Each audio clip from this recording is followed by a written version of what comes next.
Let's take you live to the Eastern Cape now, where at least 10 people have died. Hundreds more have been displaced following devastating flooding in the province. A number of government officials, including the Premier, the Cooperative Governance Minister and the Human Settlements Minister, have been visiting the area just to assess, I suppose, the extent of the damage. Let's go live to our reporter, Sipha Kema, and so she can let us know exactly what's happening on the ground there. Sipha, plenty of deaths, 10 people in just that province having died as a result of the weather. What did the ministerial delegation that was there, along with the Premier, have to say? Well, it seems as though, Michelle, I mean, we've just have been here, I think, just for over just 30 minutes. Where we are currently, it's part of the inner city or central Kariga, of course, Jones and Gibbon Street. If you remember, those are the places that we've been reporting on from Monday, where we were here and we saw the lady and the gentleman that told us that their family hid in the ceiling to hide from those floods and save themselves from the floods, but they lost everything in the meantime. Now, the Premier of the Eastern Cape, as well as the Minister of CoGTA and Minister of Human Settlements and other various government officials are here in Kariga conducting oversight. And I think let me bring in the Minister, rather, of CoGTA, Minister Thembi Nkadimeng. Now, Minister, it seems as though, you know, before we get to what you've seen, I think there were a bit of some issues that you needed to iron out regarding communications with people from this area not having communication as to they were one of the people that were affected.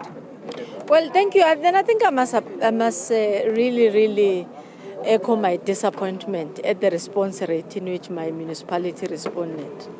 Even by standard, at a 72-hour, this clearance should have happened long time ago.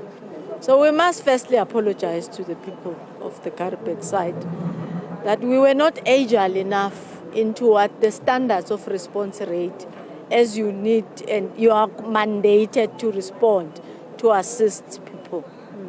You could see that even just the assistance to the family, there are a handful number of municipal staff.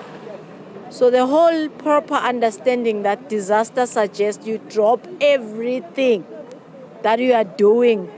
Make sure you save life. You even save the amenities, the property and everything as much as you can to assist the community. And you can see they are on their own. And they put a great deal of support to one another. But nonetheless, yes, I started at the municipality in the morning and I cracked the whip. I'm with the mayor. We are going to remain here. I've even reported to the president and requested him to come because he needs to come and view a serious devastation that happened and befell the people in this side of the country due to disaster. We still have indication and a rating of about 2 to 4% of more rain. And we have our teams ready in terms of evacuation, in terms of the response. The province, through Premier Mabuyane, has also bought in the Department of Public Works more machinery. You could see it's moving into site. It's slightly different than what you came and saw here on Sunday and Monday. But that shouldn't be an excuse. We should have been here. You can't arrive before us. And I think that's the measure and the standard that we need to be able to do. Minister of Human Settlement, as you said, some of these people, like in the house where we are, they need to be moved with immediate effect. They are already transporting the material for temporary shelters. We have placed people at the hall. There was a lapse with SAPS as well.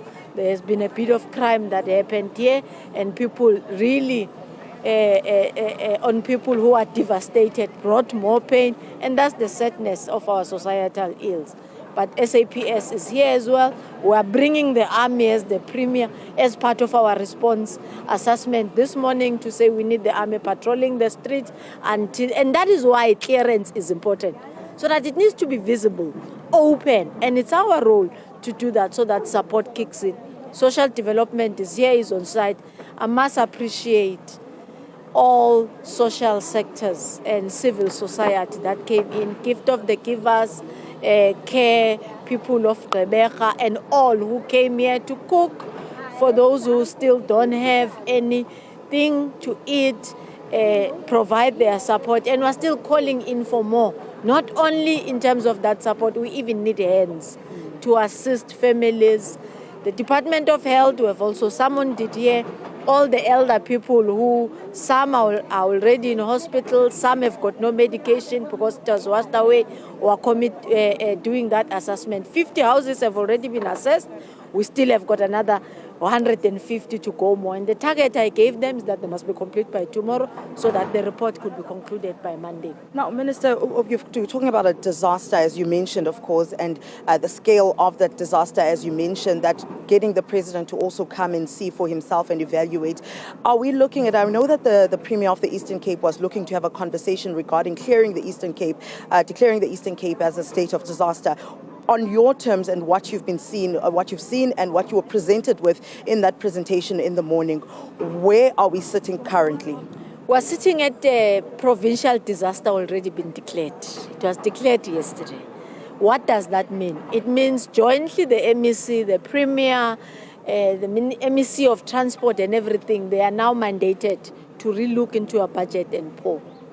But because we are here and we're seeing that the extent is actually even beyond a provincial, my report to the president, through a consolidated report that they must have finalized on Sunday, is to request the authority of the president to declare the portion in Buffalo City as well, in Amatole, where we are not there physically today, as part of a national disaster. All right, so thank you so much. That's the Minister of CoGTA, Thembi Nkadimeng, telling us, of course, that critical part that we wanted to hear regarding the state of disaster, saying that her report is going to actually have that. I think let's just quickly move along. I know before we run out of time to show you, if you remember, this is the house that we were at on Monday morning, where we spoke to Annelien and Donovan Skoonman, and they were here and we were talking to them, and they were part of the family that hid in the ceiling to actually get away from the floods. They also part of the people that have lost completely everything. If you remember how horrific and what the horror that we saw coming from inside their house, but also the harrowing story that they told us of their survival. We have the Premier of the Eastern Cape here, meeting with them, going to conduct an oversight inside as they move along with Annelien and Donovan Skoonman, moving on in. I think let's also maybe perhaps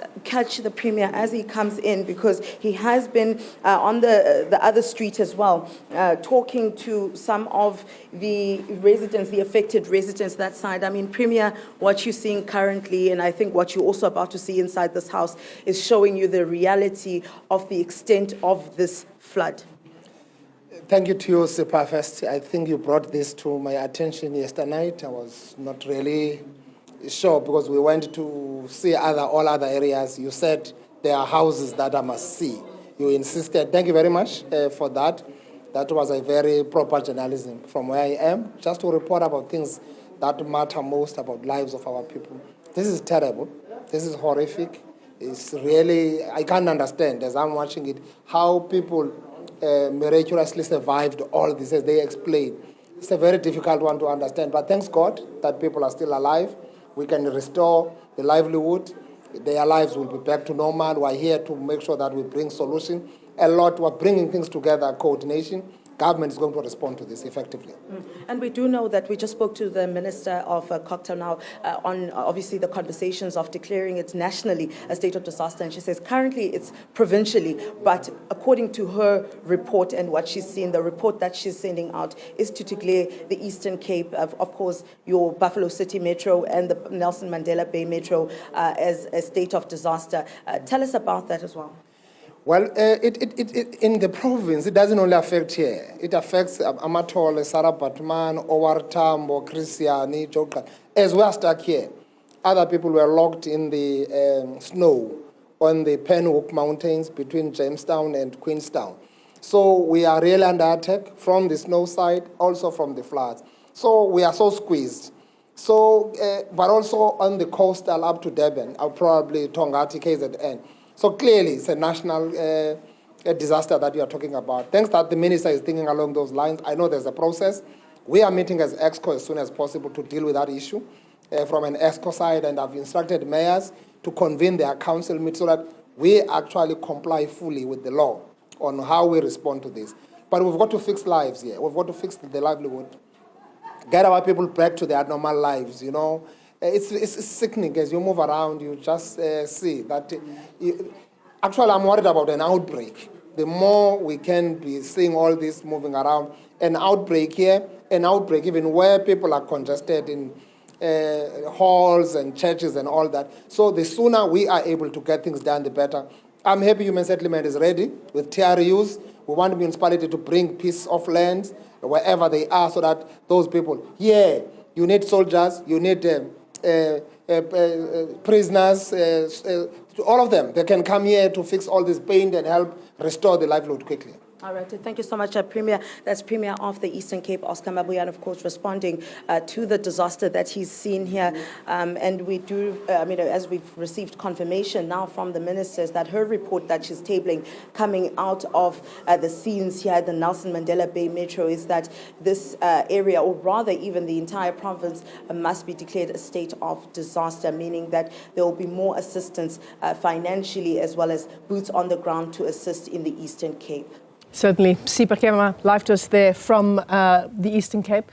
Thanks very much indeed.